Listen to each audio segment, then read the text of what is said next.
Mr Turnbull was campaigning this morning in his electorate of Wentworth and announced that Centennial Park, and in particular this area where the Declaration of Federation was made back in 1901, would be considered for national heritage status.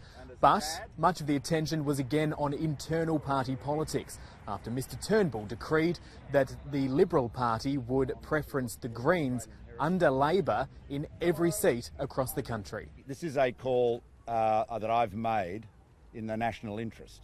Let's be quite clear about this. The big risk at this election is that we would end up with an unstable, chaotic, minority Labor, Greens, independent government as we had before. He's also taken a swipe at this morning's announcement by the Labor Party that they would inject a further $2 billion into the national health system, saying it's further evidence that Labor simply cannot afford its promises. We have a hospital funding arrangement which was entered into between the Commonwealth, signed by me as Prime Minister, and the Premiers and Chief Ministers. Activity-based funding, national efficient price, $2.9 billion, 6.5% growth. It is responsible, it's record funding, and above all, it's affordable.